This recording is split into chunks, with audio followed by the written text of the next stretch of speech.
I was originally born in a small village in Uganda. Grew up walking 2 hours to go to school. If you told me that I'll be standing in this space 2 years ago, I'll laugh at you because I know where 2 years led me.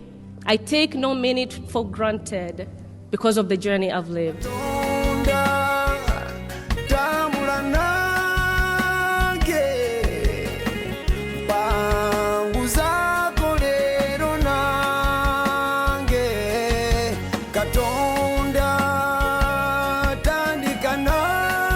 My ultimate goal is to be able to change and help those I left behind. Use every opportunity to learn, to go back in your communities where you came from and be the change, be the vehicle of change that we desire.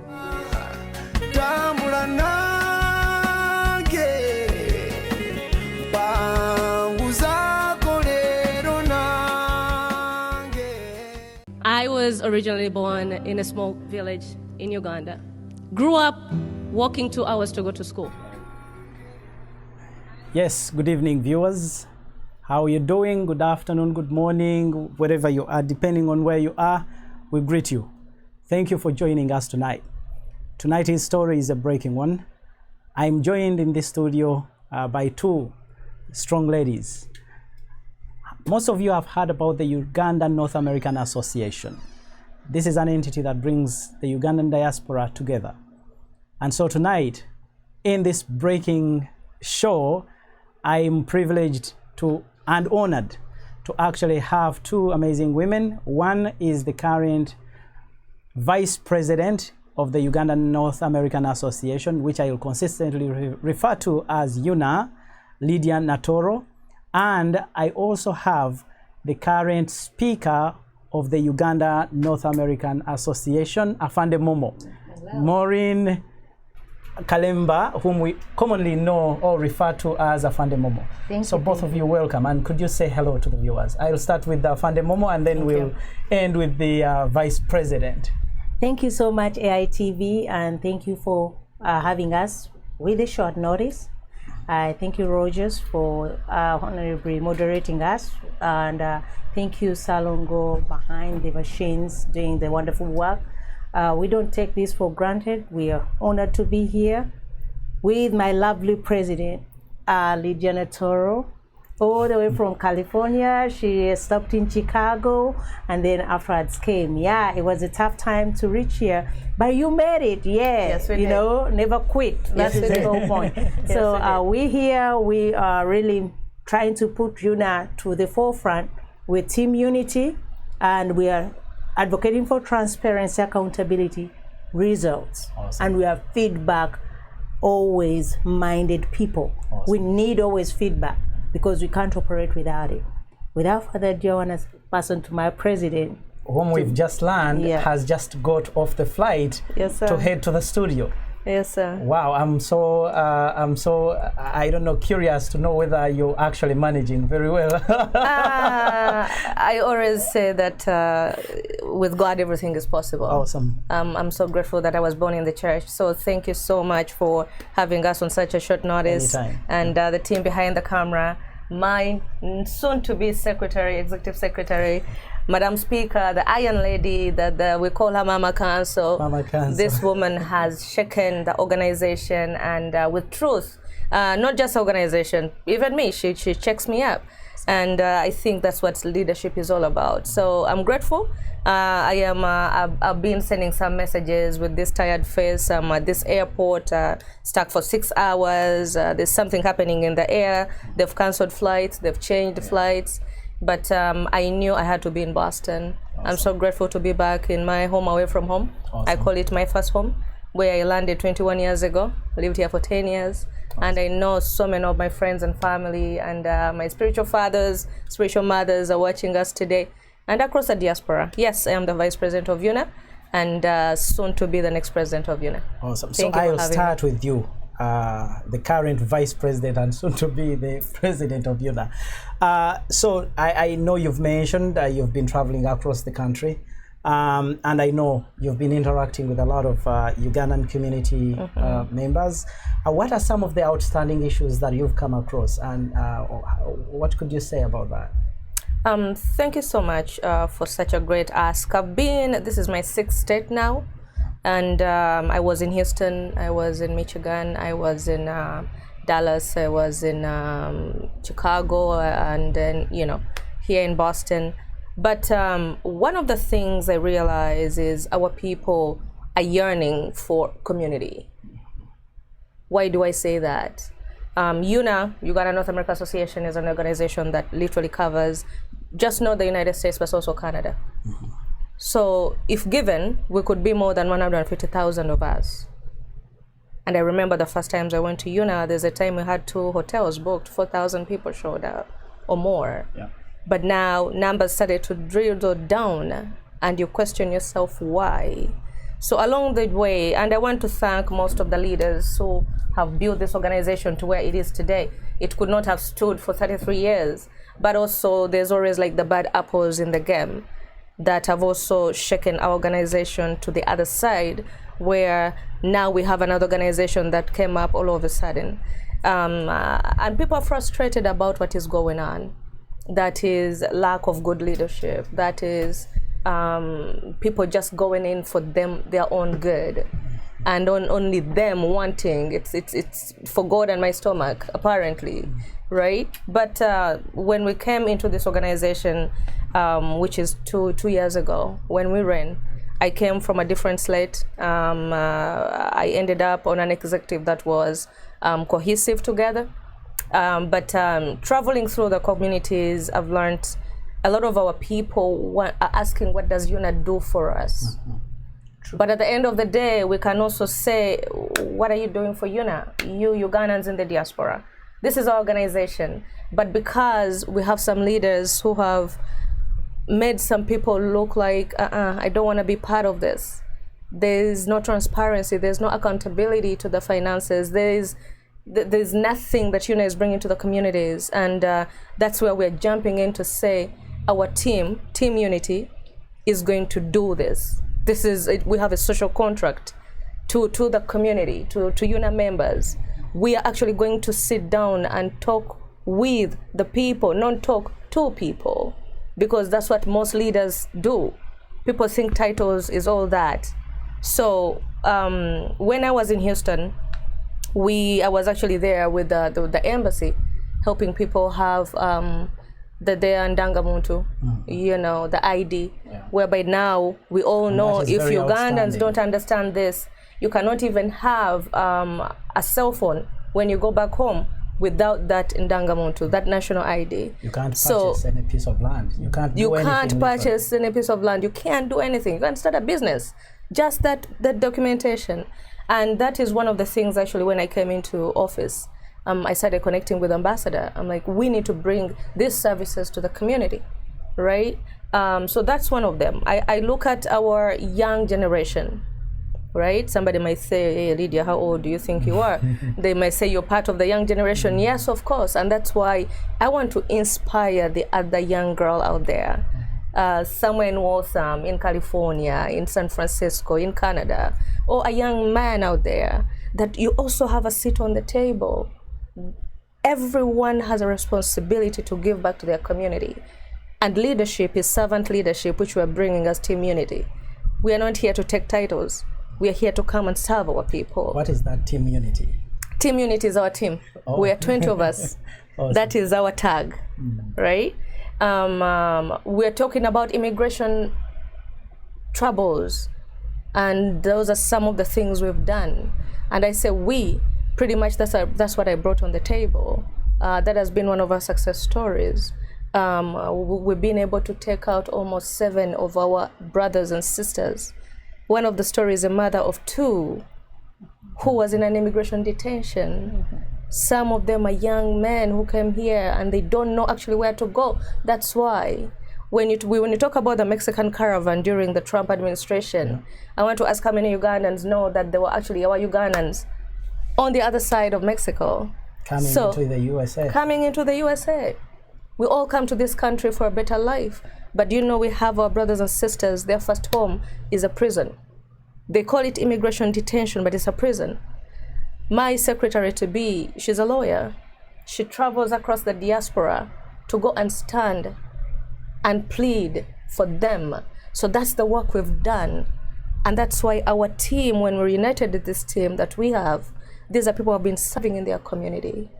We're talking about bringing culture back and making sure that the young generation know that when you're Muganda, this is how you behave. When you're Musoga, this is how you behave. This is your culture. You become proud in that.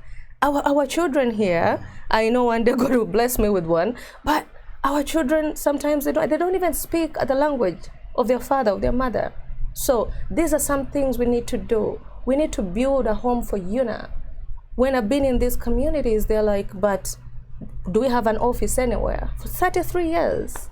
So we're talking about the brokenness in this organization, but I also don't want to dwell on that because so many leaders have done well.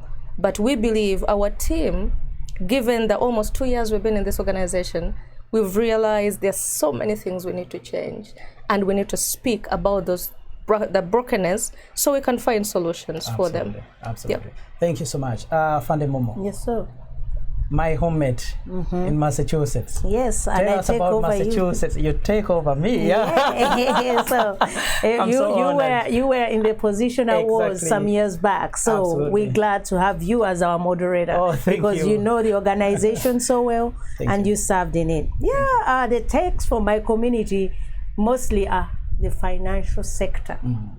We have brought the financial literacy to our people. Awesome. And I'm glad that there is a financial base now for us to come and learn these budgeting, planning, forward movement through the Burlington office of World Financial Group. Thank you. I'm telling you because I've been there and I see it's a need which our generation needs to know. When we are home, when we were growing up, most of our parents never told us about financial management. And when I talk to my boys and even the youth in my church, I still find the same. They're not aware of financial management. When I go through the streets, people are not aware of financial management. So I'm now voicing out that financial concern that everybody, if we do our finances well, we get good credit. And with good credit, you can purchase anything. In America. Yeah. So this is a need that I found in my community that I am now addressing even on my way out. I am running with it and I'm passing it on to the next person, not to give it up, but to tell that youth, that young person, the older ones, you may not change much because they say you can't change an old dog. You can't teach them new tricks. So the older ones, we may not change a lot. No. But I would love to see the younger generation tend towards financial management. Another thing we really found is still the immigration and IDs. That is a big one still. People come in here and they look at Ndagamuntu, the embassy, as a negative aspect. In fact, let me say that, because I've had people say, oh, you guys, embassies, NRM is what? That is not what the embassy is about here. So we brought the embassy to the people. We had Zoom meetings for the embassy to come and tell us what they have to offer us as embassy. We learned how to export our goods back home, and also how to move when you're transitioning to go back home, how the embassy can help you. Awesome. Most people did not know that, but during my tenure, I made sure that that information is there. One of the things I'm big at is information. Yeah. And that is why I'm standing in the executive secretary, because this office does not offer information. People come and say, we don't know what Unaa is about. We don't know why Unaa is all there. What does Unaa benefit? If this information was given out, people would not be asking that question. So I am big on information, and our people lack information, lack to know what Unaa is all about. I brought Unaa to communities. When I was running, I ran on the manifesto or the mentor saying, I'm bringing Unaa to communities, and I've brought Unaa into the community. Now I'm running to say, I'm tired of this silent office. I want that office vibrant to do its role, so that we can springboard Unaa to the actual greater organization it truly is. Exactly. So we don't want anything just doing stuff, but we are there to work. We are hands-on. You see how my hands are? We are hands-on. We want to make sure things move. Yeah. You know, we are not here just to show makeup, faces, or get titles. We gain nothing from title. We were already leaders before we came to Unaa. So why we are telling you we want it there, because when we are in that tenure, which they gave us the 2 years, we saw a lot of gray areas. We saw that Unaa does not have procedures. It doesn't run on procedures, it runs on individual policies. Yeah. But here they come and tell you, oh, in Unaa we've done this. In Unaa, this is what is happening. And yet inside it is based in on Unaa, what those individuals have actually done. Yeah, that is not the case. So Personal agenda. we said we have to come up and stand and show people how a non-profit runs. Awesome. And that is our goal. That is Team Unity's goal, to make sure that it brings Unaa into the actual status it's supposed to belong to, and that is a non-profit organization with standing procedures, rules, and guidelines, and adhering to the Constitution. That is in our pledge. In 2 years, bring us back and tell us, have we fulfilled that pledge? I'm going to be like 100%. So vote Team Unity, because they're going to give you the Unaa you deserve. Now that you're asking for votes, Yes. tell us a little bit about why you're running. How it is important to know, because one, you've been serving in the Unaa Vice Presidency. Yes, sir. Honorable Vice President Lydia. So first, what has that been like, and what do you think you're going to be bringing on the table that is somehow different from what you've actually done? 100%. Thank you so much for asking that question. So the office of the Vice President, pretty much what the Constitution mandates the Vice President, is pretty much to build relationships with community, but to be the overall advancement and development of those communities. And that is the work of the Vice President, to work with local community leaders,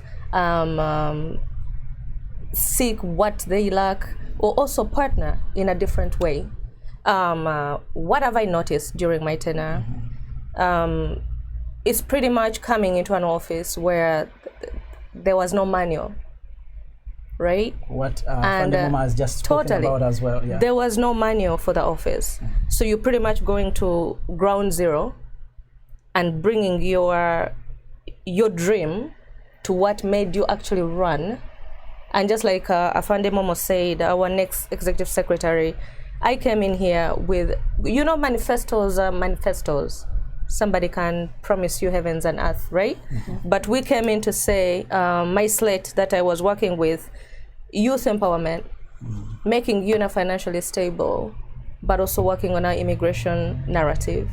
At the end of the day, we are all immigrants, especially Africans. We're on the bottom ladder of the social ladder in this country. Absolutely. We are immigrants, we are Black, and we're Africans. So at the end of the day, 33-year-old organization and coming into this space, and there's no even a narrative. And yet there are or social an issues office. that actually must be addressed. Right? We have, I used to live here about 21 years ago. One day I had one of our friends literally froze in the car, died. Why would our people die like that? Another one jumped in Charles River. I can't forget those. I can't forget those stories. Another one was found in the basement of their home. I can never forget those stories. I mean, we all have these problems, but why can't we have an organization that can cater to the people? Why are we having young people on drugs? In California, just of recent, a young boy, 24-year-old, jumped in a highway, shattered to death. Shattered to death. So there's so many stories out there you hear. And in such a way, if we had a strong organization, we'll be able to help our people. I was the first person to actually work in an office that was started by Major Mosisi, Frank Mosisi, when he was a president. I was going to Northeastern University, and every evening I used to come in that office. He's the first president who tried at least to have a home for Unaa, which is an office. It was down the street, by the way, next building. And every night I used to be in that office till like midnight, 1 a.m., sorry. And then go home, sleep, and then wake up and go to school. And through that, I realized that people started calling. They're talking about immigration issues. We're talking about homelessness in our community. There's actually a rise of homelessness in our community. But we even talk about these things. We have our friends, brothers and sisters on the street. So these are some of the issues I found. But if you don't have a cohesive team that you can actually sit on the table and talk about issues that matter to our community, then you're literally going around circles like a mad person without results. So what are some of the issues I found? There's no cohesiveness in our organization.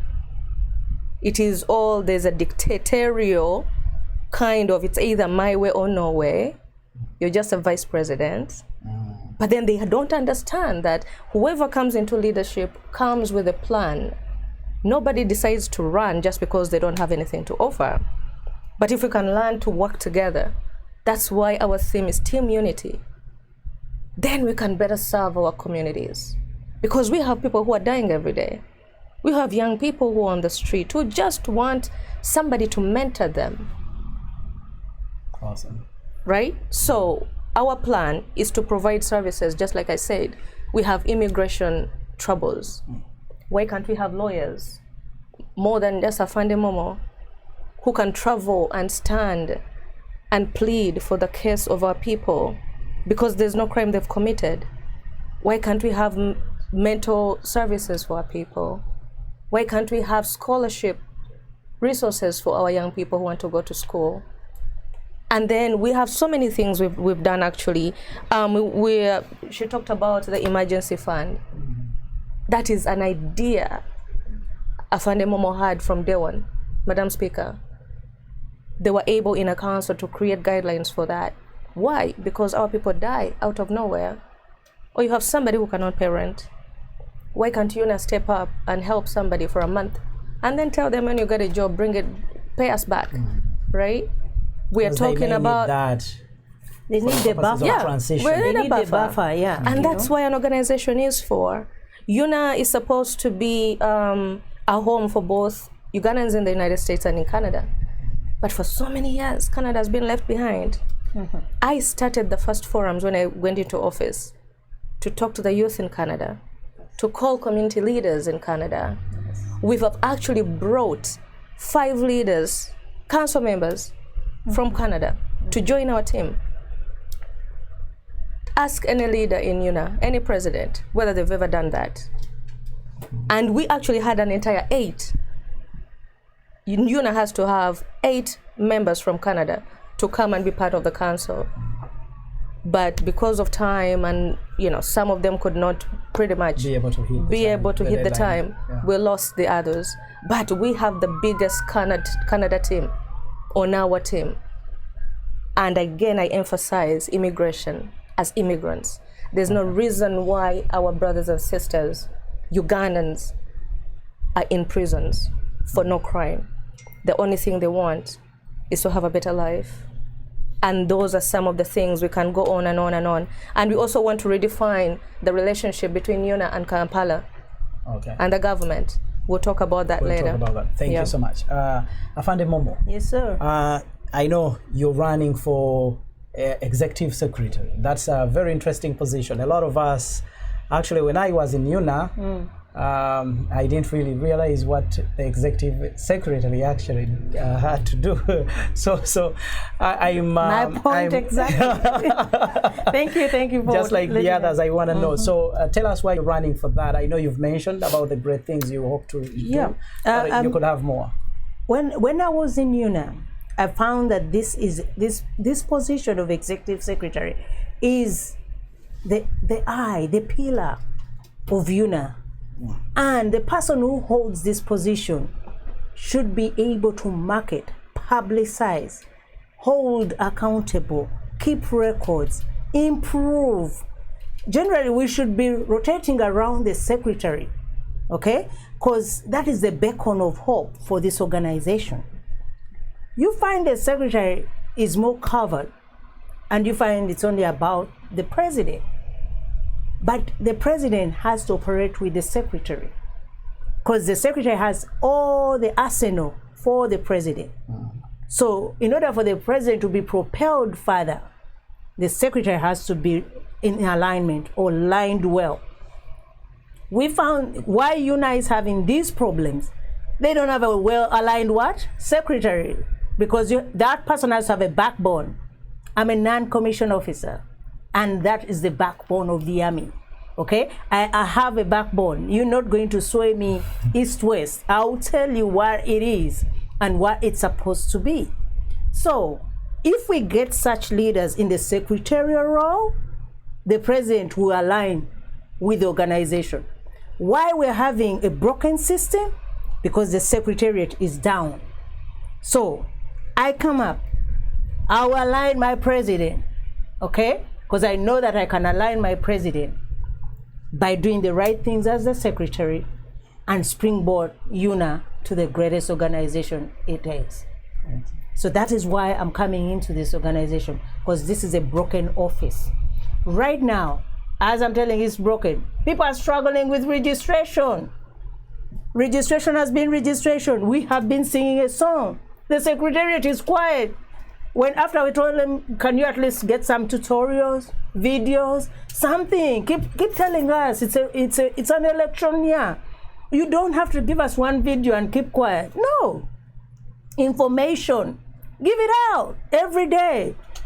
Let us get tired. And we have a very Let us get tired with the members. We have a very diverse group of people. Yeah. Some are very extremely illiterate. Yes, others are not. Others are not. People are not computer savvy, but they want to be in Unaa. They want to vote.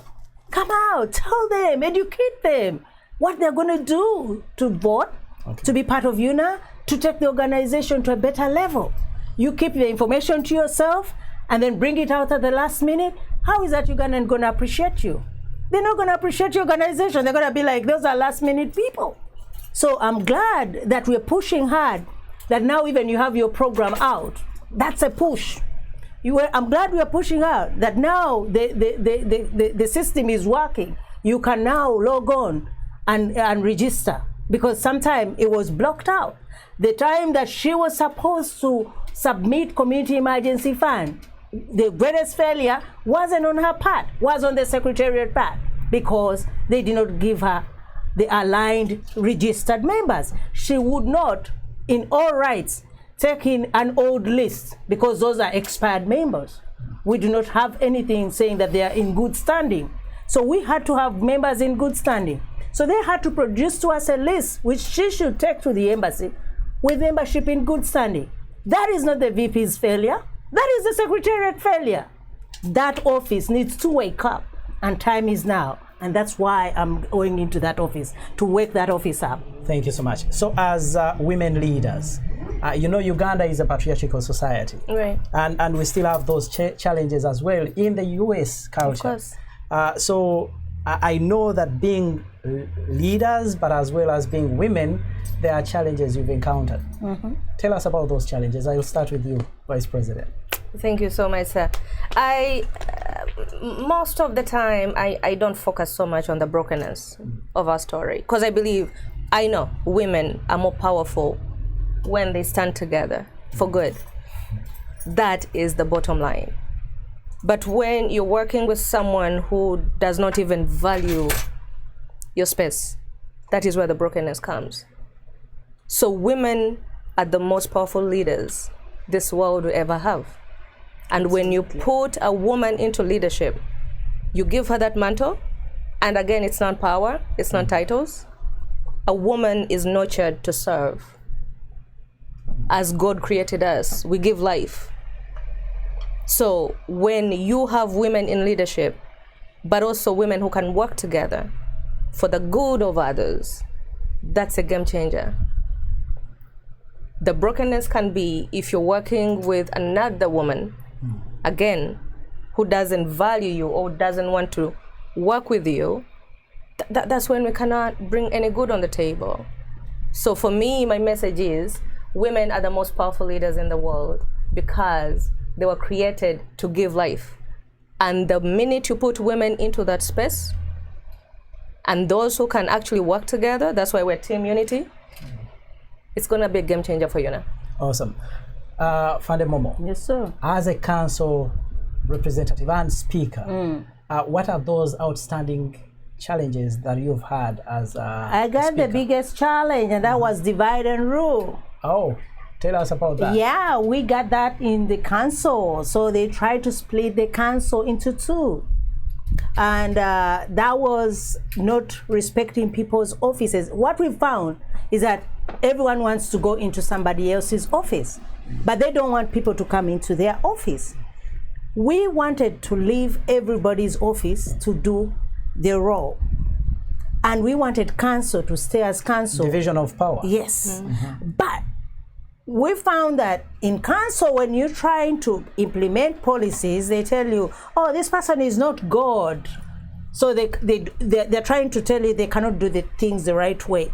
They're not Jesus, they're not God, so give them a slack, No, that is not how it should be. Because we have all the ample time. We swore. When I lift up my hand and say I'm taking this oath, I mean it. It's my oath, which I'm telling you guys I'm ready to serve you. So don't come to divide us up on right things, on procedures, on the way to govern, when you are not following your oath. Please leave us to do our role. Let's present you our report and then comment there. But you come to interject us in our preparations, in our deliberations, and you divide us up.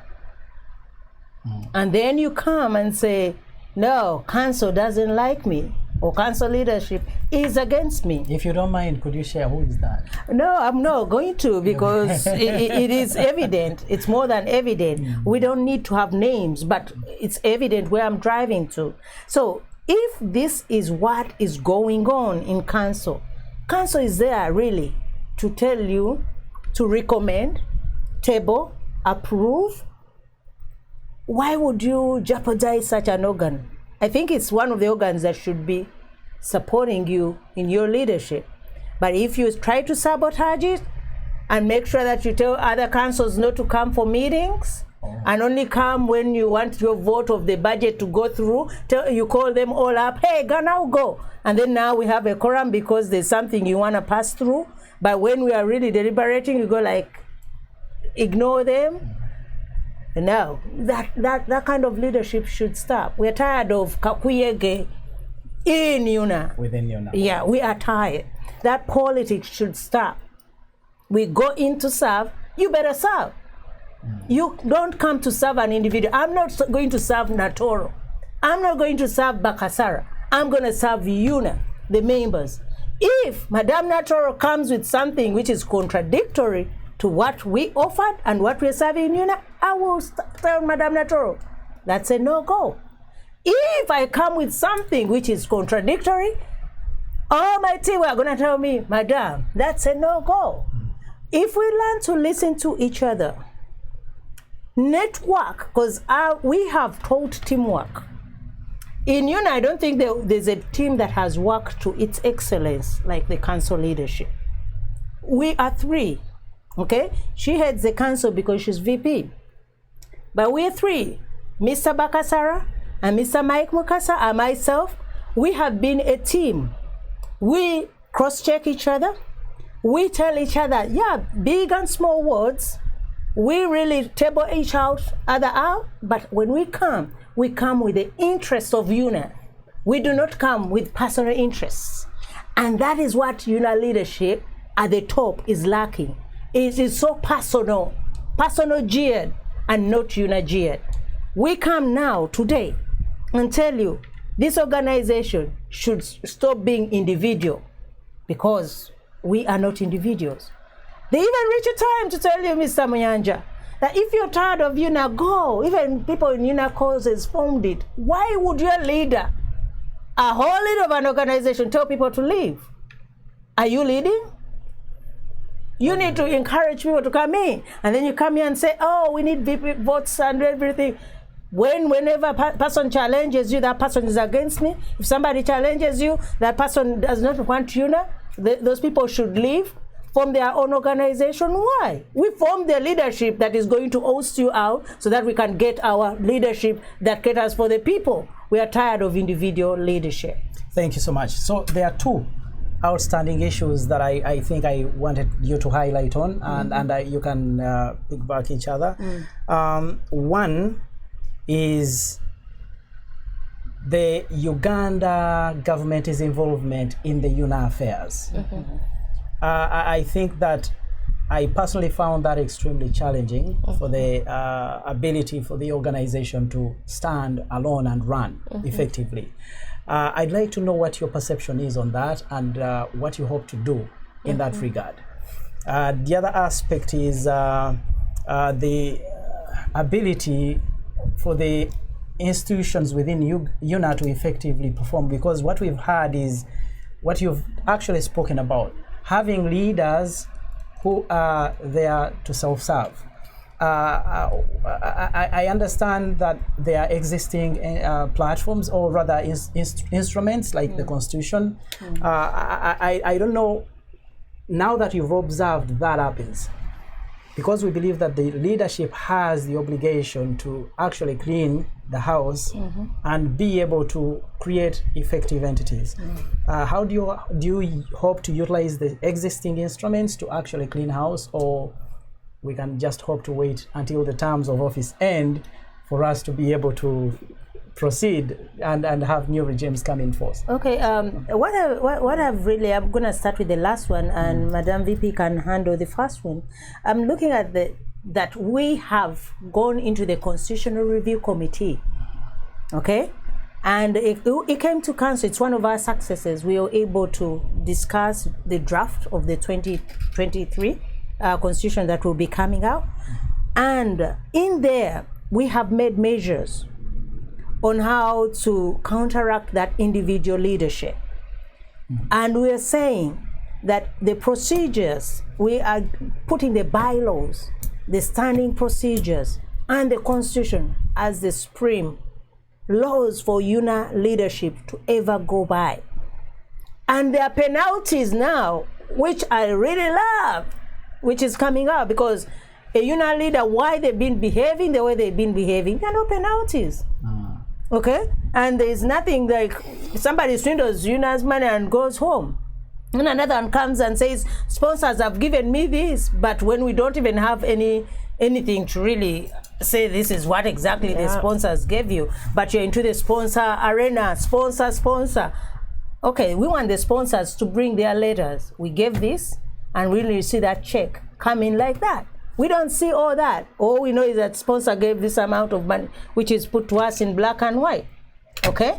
So we get these measures, countermeasures, to make sure that the leader is answerable to the people and to its leadership, so that they stop the individualistic, the personalized things. Like now, if we're going to the convention, and the convention, we have no tabled budget, that leader should not even stand again. That is failure. You needed to get yourself a successful play, okay? And you had the chance, and you're not doing it. You know, you've been given the chance. None of your executive members is getting yourself ready to help you get the success. It should be a success on your part because you are the president or you're the leader of this organization. So these are the things that we are trying to put into the Constitution now. Is looking at all those gray areas which we didn't have initially. And the fines and penalties are coming out for each leader, so that each leader starts to be answerable for their position. Other than that, we would still go back to the same ways because there's no repercussions for what is going on in Unaa. You just say, I am the CEO, I can do as I wish. And yeah, you can, because you're the CEO, you don't care about us. And that's exactly what is happening in our Unaa today. Awesome, thank you. Vice President. Thank you so much. I want to piggyback on what our next Executive Secretary just mentioned. Pretty much we have what's called a 10-point program, which is a social contract with our team unity with Unaa members. It has nothing to do with anybody else but the Unaa members. We are going to serve our members. Our main theme out there is to clean house, and I'm glad you mentioned that. Why do I say that? Just like Madam Speaker was talking about, that you realize these organs, we have like different organs, the BOT, the Constitutional Review Committee, the Discipline Committee, the Executive, the Council, that they are people, to me in Unaa, I realize they're clusters of people who think they own Unaa. And Unaa is supposed to be for the members. So we are coming as a team to say Unaa belongs to Unaa members. It does not belong to anybody else. So we want to bring the power back to the people, and that is cleaning house. What happens, the executive actually creates the BOT. The BOT creates the Electoral Commission. Sorry, I even forgot that. Because now it's the most important organ right now, since we're in elections. It is their time. It is their time to shine. And we're actually going to hold the Electoral Commission accountable. We all know what happened in Chicago in 2019. We want Ugandans in the diaspora to hold the Electoral Commission accountable. Yes, you've held Lydia Natoolo as the vice president accountable for the money apparently that went back to Uganda, without even my hand making that possible, but rather a failed system that made that possible. And again, I can also take accountability to say maybe I failed somehow, somewhere, but my peers, no, there was a failed system. One of the major guidelines that was put into that was to make sure that these organizations that we're serving and the affiliate organizations, which are the cultural organizations, the organizations had to have, the local organization had to have 15 members. The affiliates had to have 10, just 10 members. I had presidents call me, and they used to beg me that they cannot sign members because we need members in good standing, right? So how can I be holding phone calls for 10, 20 leaders trying to sign their members? There's a time there was somewhere, about 30 of them. They could not. And these are some of the things we told the Secretariat. What is going on with the website? I'm sure there are so many members who have failed to register. I was in Chicago, pretty much sending a link to somebody. I'm like, please, here is the link. And they're like, but I can't. And then I literally, you stand next to them because it's their credit card they're using, it's their name, and it's their information. And you're like, okay, go here, go there. Just like, as you know, some of our people, there's a notion of, it's not saying they don't know how to navigate, the system itself. And you have failed. to diversify to make it accommodative. You have to. Make it simple. Yeah. It's black and white. People can easily just click. There's so many people who hold conventions for 10,000 people. I've been on those conventions. You pretty much, it's just 2 seconds and you've signed up. These are 10,000 people. Unaa only gets about, in Chicago we had about 1,200 people? So how can you fail to register 500 people with all this even COVID reality? We even begged and lobbied to make sure we have an online voting, because we know our people have lost their members to COVID. Our members are in hospitals. Our members have just had newborn babies. How can you expect them to travel to Cincinnati And the Delta to variant. be in a hotel? You know, with the little medical knowledge I have, we have a new variant. The Delta from India, and it's bad. It's even worse. This even affects young children.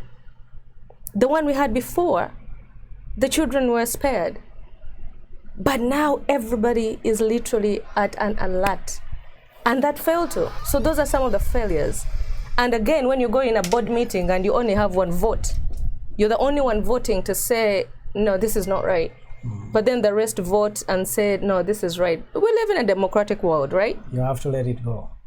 I wanted the convention to go back to San Francisco. I was the only person who said, we are not going to another state, because it's the executive that makes these decisions.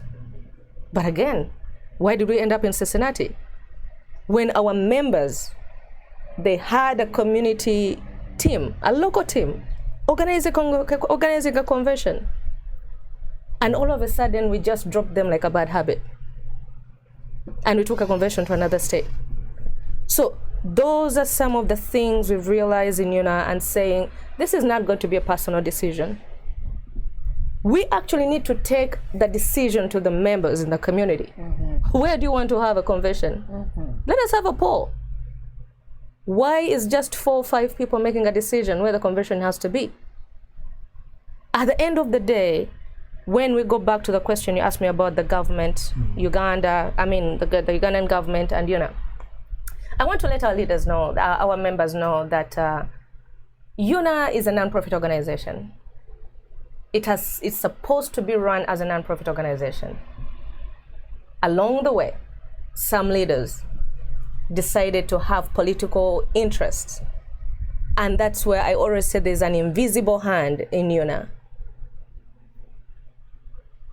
I don't know what they get through that, but some of us, we see it now. And that is why we've lost a lot of members from Unaa. So we are coming back and saying we're going to redefine the relationship of Unaa as an organization, as a non-profit organization. I have my personal organization, and we run it to serve people. The political interest is not supposed to be there. A lot of people say that Unaa is not political, but it is, and it has been. No wonder we have lost a lot of influential, successful people. We have millionaires in Ugandan millionaires in this country. They would easily drop 10,000, 50,000 into the Unaa account. But because the money that is coming from the government, and again, as Lydia and Natoolo, Vice President of Unaa, I don't have the power to stop the money that's coming from Uganda to Unaa, because I'm not the one who decided that money to come.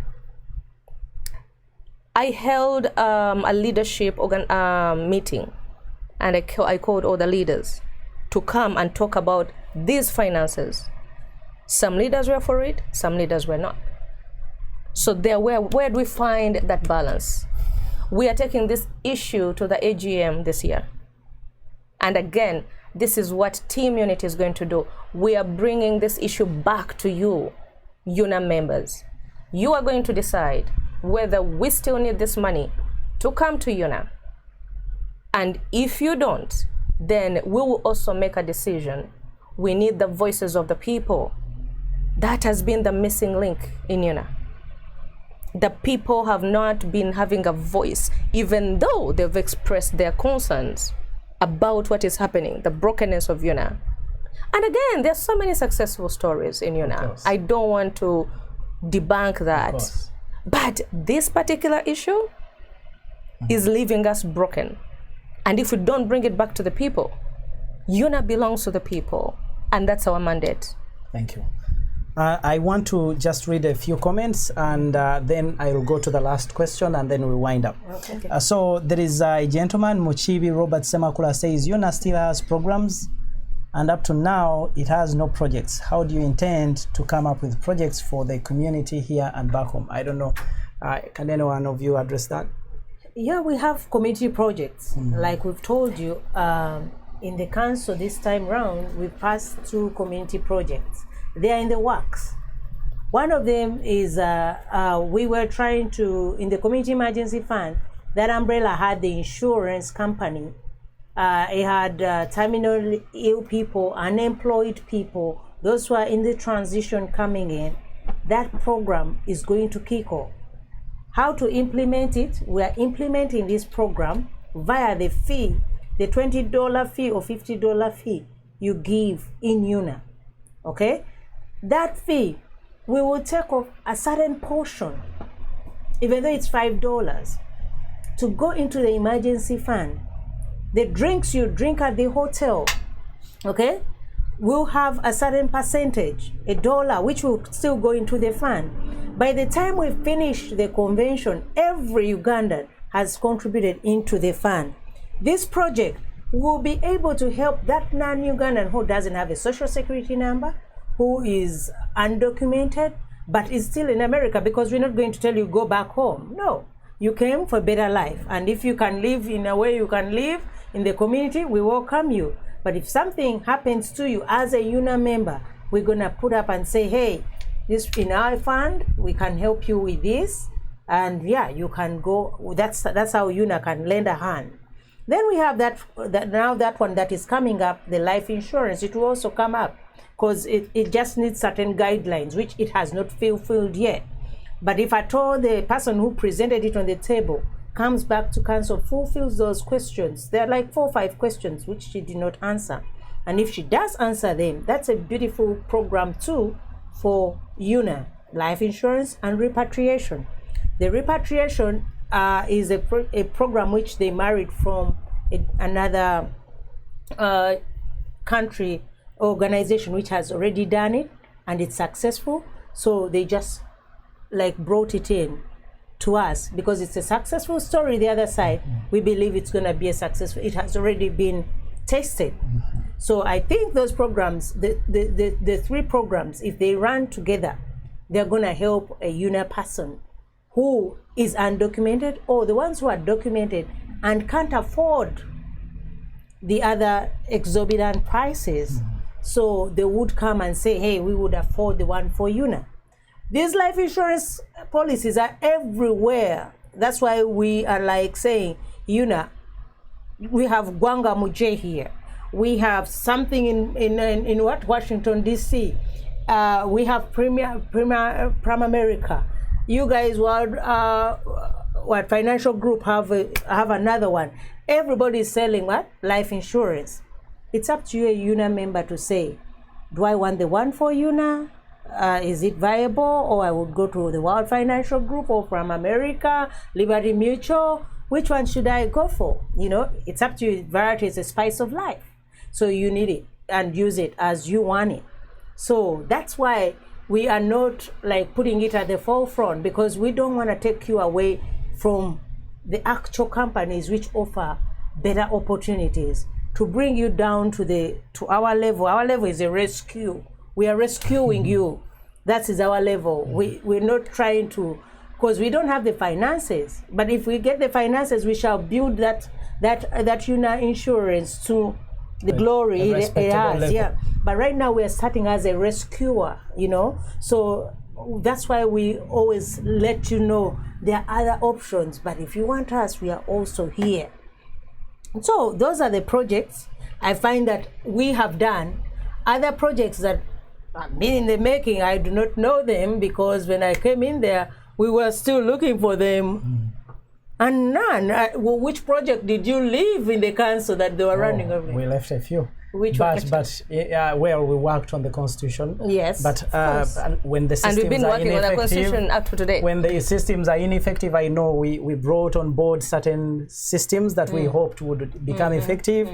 those who are supposed to work on the implementation kicked everything out. So, and that is where the frustration gets. And I think that just because of that frustration, I left, and I believe a lot of people are leaving the entity. So many. And I think for me that's appalling, and that is why I would like to see leadership that tries to revisit these things and address them. So lastly, before you get to the last question, one of and I thought Madam Speaker was going to touch on this. One of our success stories we've done, the project we created, is the immigration program. And the referral group. Yes. The lawyers referral group. Exactly. We've had so many sessions with our lawyers. We have a team of lawyers. What has been happening? I think I mentioned this or before we got any hiccups. We've been able, and I say we, this is a program I started in the executive, brought it on the table, told my executive members, we have our brothers and sisters in jail. But because it has never been done, I think some people are just afraid of something that has never been done. How are we going to do it? The fear of getting into uncharted territory. Right? But they had no idea that I had a personal story to this. And I've been doing this, by the way, helping people come out of immigration prisons. And I said, if we come as a team and work together, use this organization, because that is our job, that is our mandate, to serve our people.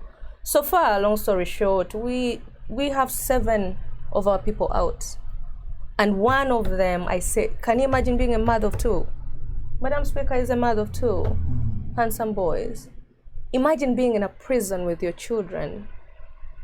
And I always say, whenever I talk about the story, that do Ugandans know, with the Mexican caravan, that we had our Ugandans who literally walked that journey from North Africa, through the jungle. Also, all the way through to Mexico. To Mexico. Then put in prison. The only crime they're committing is to come to this country and have a better life. So what we did with the council leadership, and I'll be blunt about this, with the council leadership, they've been my backbone. And another council member who, his name is Council Ponteafa in Colorado. We started what's called a 9-month program, whereby we get a 90-day, we get our people, give them a home to stay, help them get their paperwork straightened, then get them jobs. It's a 90-day, 3 months. 90-day. That's nice. And all of them, by the way, are now out there. And they're documented now. They are documented now. Nice. But if somebody did not come up with that idea and say, we can do this, and get a team that can actually work and support us, you are going to hear their stories soon. I want to protect them for now, but their story is coming out soon. Let the community wait. While we wind up now, what is your call to the Ugandan community? I know the elections are around the corner, so go ahead, go for that. The call is register, register, register. That is my call. 1 day to go. We still literally have 1 day to go. 1 day. It is the best day. The deadline is tomorrow at midnight. So perhaps the most important thing, because technically things may run out, the most important thing is to register right now. Right now. Give them the information. How should they register? www.unaa.online.org. That's where you go. Click on it. If you have never registered in Unaa, that is last year. They take your last year's membership. If last year you dodged to pay us, you now have to pay $50. You now have to pay $50. You're coming in as a new member because you dodged us anyway, and we need the money. So we're gonna come in and tell you, come in now, pay $50, renew your membership, and you are eligible to vote. You get onto the voters register that way. And then, they've refused online voting. Please come in person. I have a van right here, ready to ferry you to the destination and back. And guess what? As a leader, I won't leave you alone. I'm traveling with you. Are they not going to charge you for ballot staffing and all that? No, I'm not ballot staffing. I'm taking those who cannot afford a plane. Plane tickets are high, The planes are doing things which are, you see, Madam VP has been stranded at an airport for how long? I would miss those votes. Yeah. So guess what? My voters, you're improvising. I'm going with you, let's go. Let's make Unaa great again. Let's do Unaa what it's supposed to do. Let's win this election and let this election come back to the people, its members, who are Supreme and who are Unaa today. Thank you so much. Afande Momo, Executive Secretary. Don't forget me. Vote for me, Morina Asiimwe Kalemba, for the Executive Secretary of Unaa. Thank you so much. Thank you so much. Unaa members, I cannot say much what the next Executive Secretary has not said. Go to www.unaaonline.org. At the top, somewhere in the middle, there's membership. Click on that. It will give you an option. Right now, you have to register as a new member, $50. Please, we need your vote. I always say, your vote is your voice, and your voice is what is going to change Unaa. If you don't vote, which is a disease to our community, then you start blaming those they put in position, because for them, they get their voters. So we need you. Team Unity needs you. She's my next Executive Secretary. We have a team of 20. Come and vote for us. Team Unity. And when you put us in those places, we're going to serve you. We're not going to serve ourselves. And may God bless you for God and our country. Thank you so much. So our viewers, we really thank you for taking the time to be right here with us. We can't thank you any more than that. But we hope that you have had the call. You've had a lot of issues that have been actually pushed your way. And I think we understand how relevant or crucial it is for us to be involved in this significant entity that actually can help redefine how we interact with each other as a community. I think that I've also struggled a lot with the divisions that are existing within the entity, the existence of different subgroups, and I think it's high time we came together as a team and pulled our community together. So thank you, and we hope you've listened and you'll act accordingly and responsibly. So thank you so much and have a great evening. Your host, Rogers Mianja on AITV. Thank you so much. Thank you so much, sir. Thank you so much. You are watching AITV.